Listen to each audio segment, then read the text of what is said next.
Hello everybody and welcome to the LPL Recap. My name is Munchables and I'm here to take you guys through everything that happened during week 4 of the LPL. There's plenty of stuff happening 7 days a week, so I'm here to minimize that a little bit for you and get you up to speed. But we're changing the format a little bit coming into week number 4, so let me talk you through what's coming up today in the show. We're going to start things off here by looking at the stonks, the LPL stock market, who's up and who's down right now. We're going to the POG play of the week, the highlight play across the whole of week 4. We're going to go into the rewind, looking at the games that happened during the stream where there was no English broadcast. And then finally, we'll jump into Cheddar, Chinese meta analysis. And we'll be looking a little bit about some of the cheesy picks that we see coming into the LPL. With all that said, let's get to it.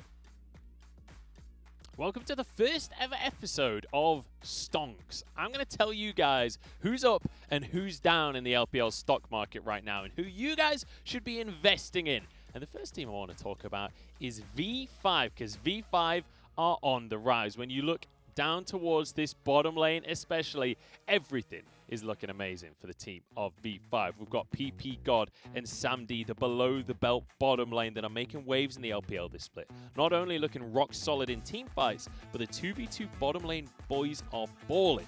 Memes aside, the whole team has stepped up in a massive way. Mole looks like a different player to the guy locking in Nico bot back in spring, and Bew has found a whole new lease of life since leaving Suning. And finally, Wei Wei is the centerpiece that brings this all together. After the series win against RNG, you can consider me a PP leaver. With that said though, let's look at who's kind of crashing in the stock market right now, and it's LNG on the other side of the board, because inconsistency is a killer. They looked amazing to start this split off, getting some massive wins on the board against teams like FBX, like RNG. I allowed myself to get excited about this team's prospects, but never again. After a loss to E-Star and now a loss to OMG on top of it, I've lost all faith in the spark that we saw for just a couple of series. And that's the problem. It was just a couple of series. The problem seems to be individual player consistency, especially Maple in the mid lane. The difference between their wins and losses is so dramatic, to say the least. And trying to figure out which version of LNG is going to show up and play on the day, it's practically impossible. With that said, I'm investing in V5. I'm pulling all of my money out of LNG. Let me know in the YouTube comments who you guys at home are going to be investing in moving into week 5. But that's going to be your stonks. Make sure you keep your portfolio up to date. It's time to look at our POG play of the week. And I know you guys don't know what that means just yet. Every single week, I'm going to bring you what I think was the best mechanical play of our week so far. In week number 4, I'm going to give it to Curse on OMG. The guy deserves some kind of MVP medal, honestly, but when you take a look at this clip, I want to first start off by pointing at the minimap. You can see that Curse is entirely alone. He is 1v4 in this situation in terms of proximity on the minimap. He has his flash. He opts into this play, and when we roll the clip, you can see why he's confident enough to go for this play. Goes underneath the tower, gets the solo kill onto Maple, then it's this next part that is truly magnificent. He sees XX here, holds onto his riposte because he knows Flandre is on the way. He is dead to right, jumps underneath the Volibear, saves his riposte.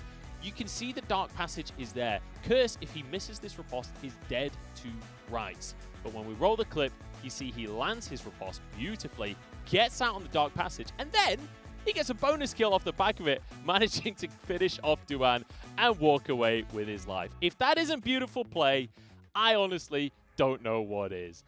With that said, I can't do that one justice. Let's take a look at that one in full speed.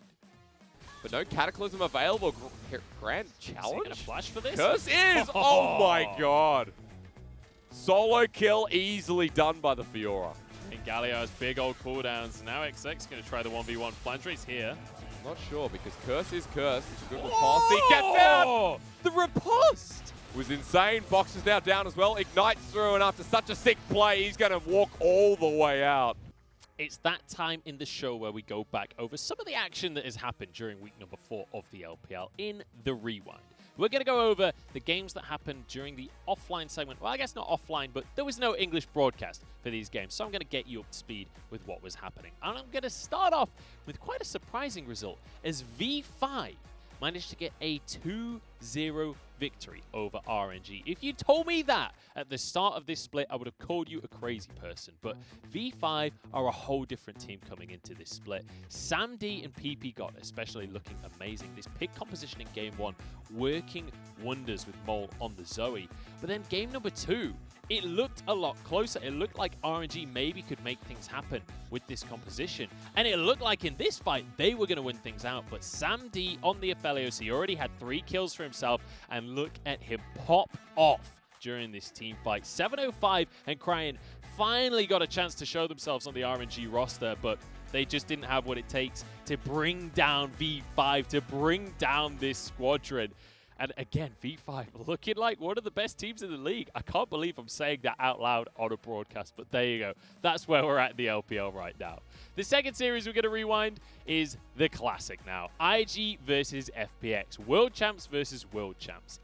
FPX started this series off incredibly well, managing to get a snowball in game number 1, managing to consistently win out the team fights with the signature pick of this Rumble for DoingB. With LWX on the Aphelios, they were able to really set up their win conditions beautifully, and we got to see what you expect from FPX. However, the longer the series went on, the more IG seemed to come into their own. 12 and 12 on the scoreline you could already see, but these kind of scrappy, chaotic Baron fights are where IG succeed the most. And this is what represents really the entire series beyond game number 1 was just scrappy back and forth. And IG came into their comfort zone and managed to take down FPX 2-1 in the end, not to mention a quadra kill at the end there for Puff. Then our final series that we're going to recap as well was a heartbreaking defeat for EDG, because Top Esports came into this one still with a flawless record. EDG, without having hope on the roster for today, BBD had to sub in, managed to take game number 1 against Top Esports, the best team in the league, one of the best teams in the world. And I had glimmers of hope here that this was a miraculous performance coming out from EDG that was going to take the series. And it did look like it in game number 1. However, unfortunately for them and all of the EDG fans at home, Top Esports found their form as this series went on. And we got into the point where we had late game Top Esports with Jackie Love on Kaiser, with 369 on Kale. He could get the shield off, and look at this combo. Jumps in, blasts everyone on the team. Jackie Love there to carry. And all of this is before you even factor in the Knight had Syndra as well. This is just the beauty of Top Esports team fighting. This is just the beauty of what happens when you have such raw power on a roster and they're all firing on the same page.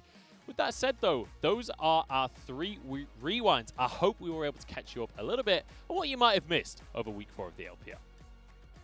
All right, it's time to put on our analytical caps as we head into Cheddar, our Chinese meta analysis. And we look at some of the cheesier picks that we see here in the LPL. And this week, we're going to talk about Fiddlesticks mid. We already saw Mole bring it to the table first, and DoingB as well, as you would expect, has brought this to the mid lane as well.